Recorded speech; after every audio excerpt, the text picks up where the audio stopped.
Well, I managed to get the left side bracket, shelf bracket off using this nail bar. Used to be here. And this hammer and this yardstick. So I would mark up the sheetrock. Put a hole in it anyway. Got a little mark on it, but that's not bad. A little paint.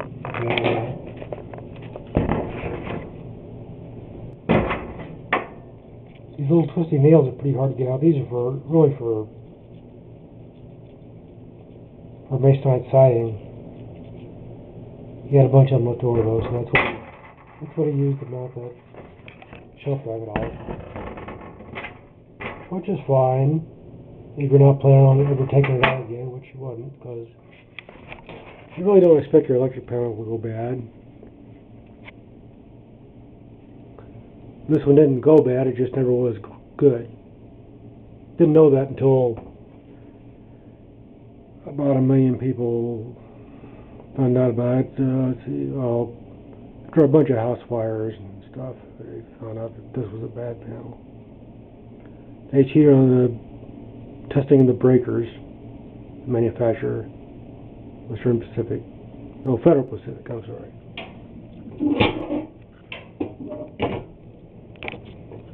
FPE, Federal Pacific Electric. If you got one of those in your house, it's probably be a good idea to call an electrician. See how to get it out before your house burns down. Now, if they did a really good electrical wiring job in your house, like my dad and I did, and my brother-in-law Jerry, then your breakers your breakers probably won't trip. That doesn't mean they're not safe. The breakers are still there.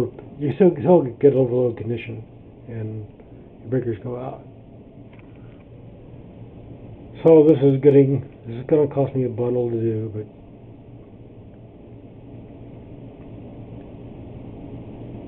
I am somebody I know do it, so it's going to cost me a little bit less than I thought it was. But when you have money, it was an unexpected expense, so still I fought enough electrical fires in my time that when I had the equipment to do it, I don't want to take a chance and burn the house down and not getting paid for it. Losing some equipment too. Losing photographs and stuff is the worst, probably. Losing your life too, but it's going to happen eventually anyway.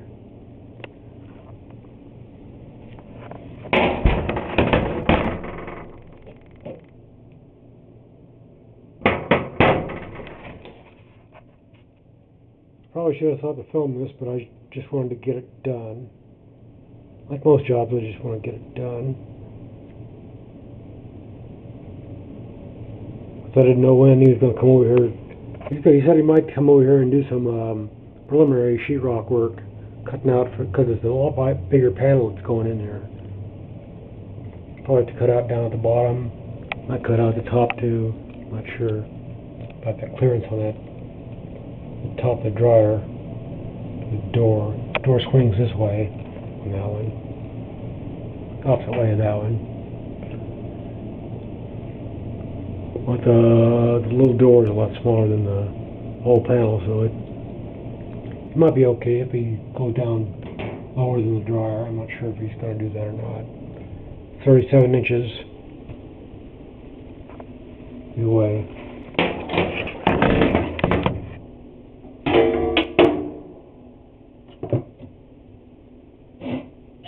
Yardstick's 36, so inch lower than that. Which means it's lower than this.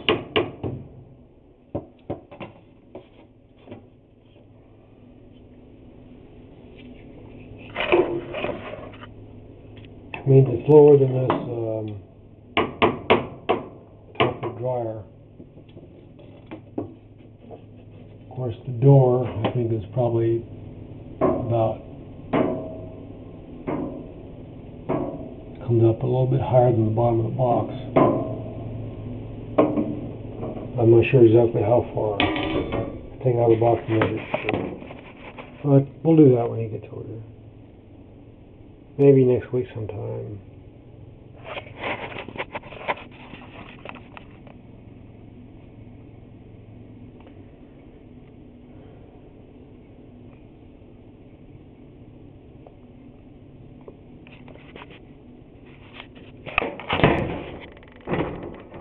Been looking for this nail bar for 2 years. Finally found it in the place I originally thought I had it, which is on that shelf in the half garage with a lot of other old tools. But it was about 3 inches away from where I thought it was. So mine just went right past it because it blended in with the other tools. Pipe wrenches and files and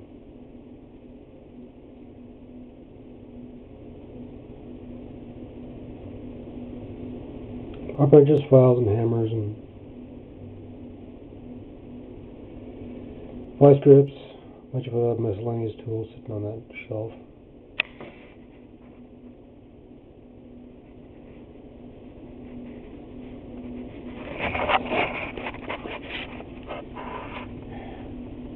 Anyway, you should always put your tools back exactly the same spot. That way you won't spend about 2 or 3 hours or 2 or 3 years looking for them when you're ready to do a job, whatever it is.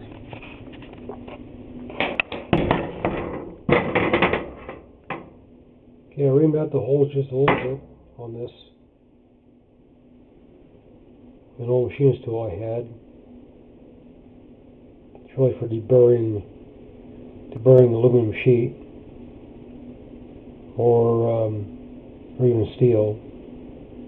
On aluminum it does a little bit more cutting job. I could actually ream it out so I'm wide enough to put a 16 penny nail to it.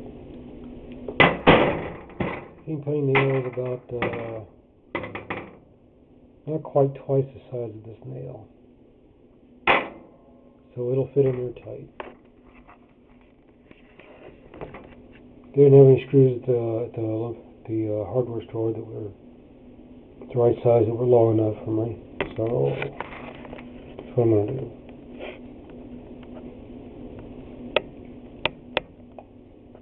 Get on a bigger size screw and drill a hole out bigger, but don't want to weaken the job. Okay, that's about it for the bracket. Actually, I did this 3 or 4 days ago. About 5 minutes ago, I was working on that refrigerator door. I've got it all the way back together now. I got the molding on top. Could take that hard rubber bumper off there.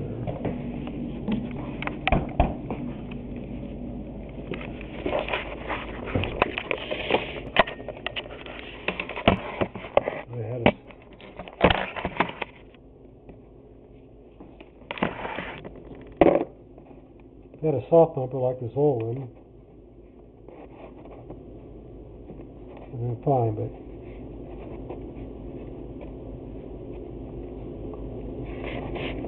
oh, I get so many of these in town. This is cut up so it was not. Even though I even turned it upside down a little bit, so it hit the wrong side. It wasn't hitting exactly square. I moved it around 3 or 4 spots. Hard to do. Well, that's done. That's done too. The old doorstop back on there. The door will not open 180 degrees with the installed doorstop.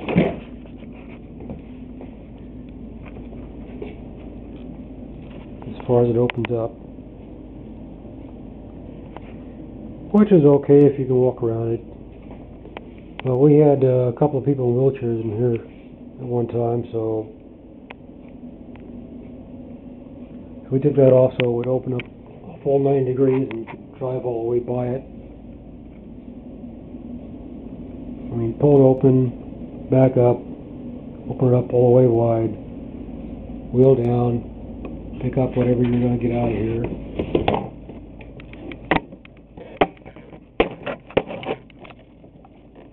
I didn't put that shelf quite high enough. That shelf low enough. I got to put that shelf one more lower. Oh, easy enough to do.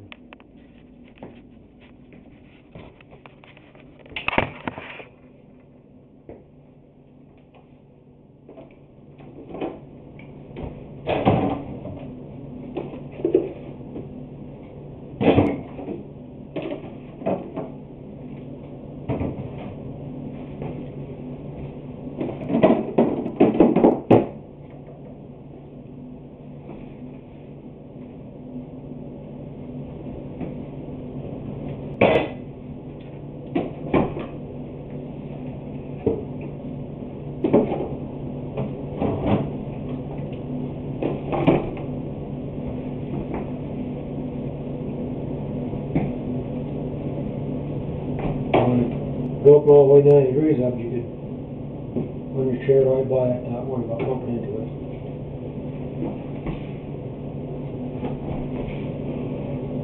Well, it's not that much farther when you're picking stuff up, but we're going to get it on the counter that way. So,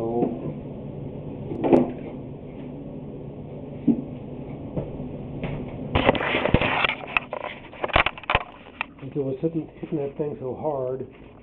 I didn't want it to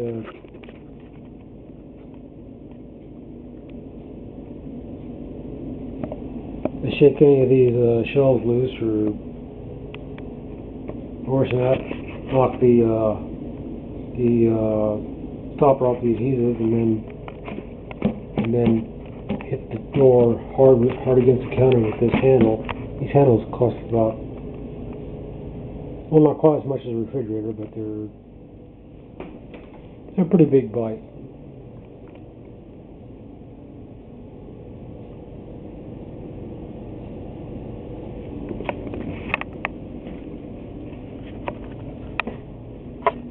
Then you have the service guy come down here and install them on top of that. And that's a pretty good amount of money. So we took off the door. Yeah, I put the stop back on. Put it on. Pummeled it on until we actually got her mounted.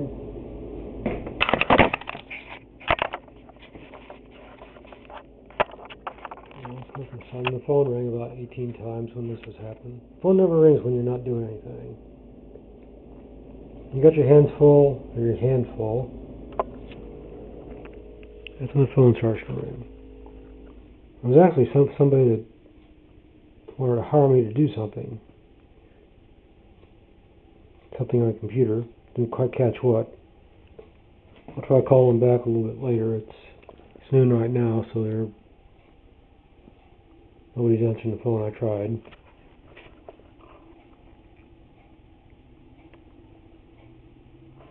Oh, watched a big long movie. Couldn't say too much, so we're gonna stop.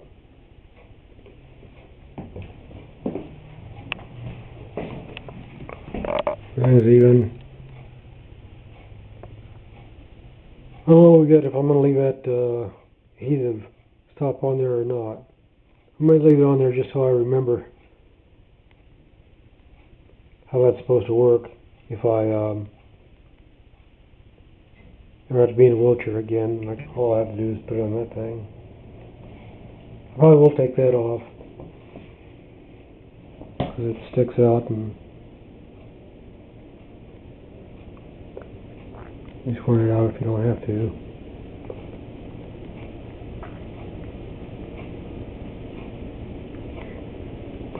I could use that on another door. I can use that on a bedroom door. That's where I robbed it from, I think.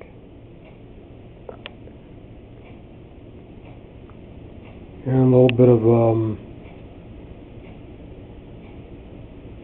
those adjustable staying pins for the hole I put in there, and it won't look too bad. Right now they kind of stand out.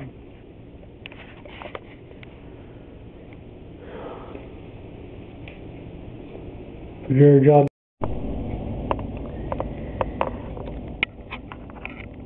Well, you can remove and remount a refrigerator door and replace the doorstop one-handed. Although it's not something I would advise. Not really a smart thing to do. Then I'll never claim to be all that smart.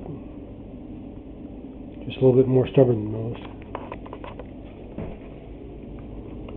Top down there, 2 bolts up there, and she pops off. I had this other thing set up originally with a springy doorstop and a cushioned ball stop, so the door would open a full 9 degrees and get a wheelchair past here easier. But I got a replacement for it. But I evened up the door one day.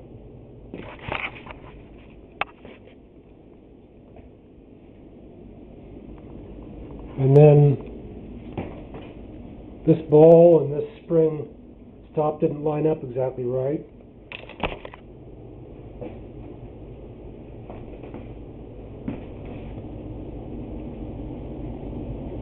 So it wasn't hitting centered, and the handle of the door was hitting the frame sometimes, hitting the cabinet rather. But there it is, the doorstop I got from Walmart, hard as a rock, whereas the one I had on here was flexible and would let the air slowly come out of it and slow down the door.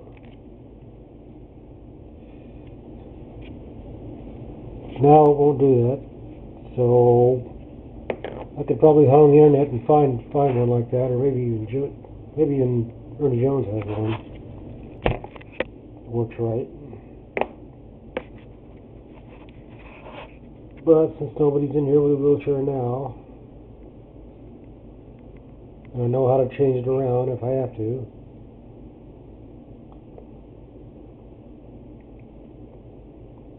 I had the other stop. He said save it just in case you need it sometime in the future. At the time I had no idea why I would ever want it in the future.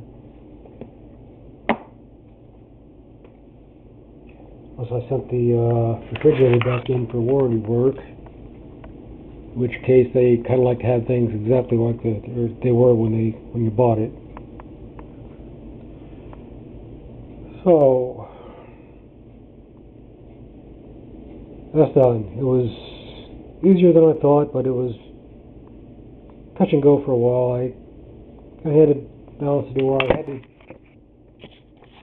When I got the door in, I used this for I have my platform up here.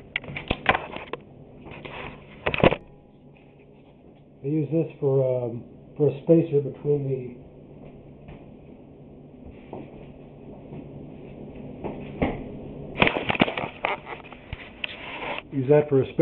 the door when I put it up there to line up the top hinge. I got it on the bottom hinge finally. I had the door out all the way this way, tip it up, push it up that way, and I got it lined up on the bottom hinge. And I take out a couple more of those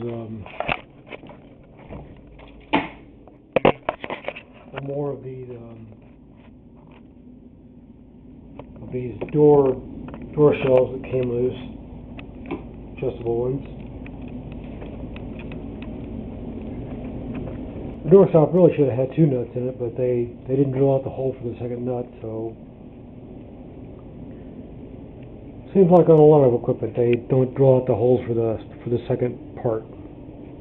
Microwave, refrigerator, but it works well enough. And the freezer's door's been working fine ever since we got it, so we're gonna call it done. So I put that molding back to the bottom.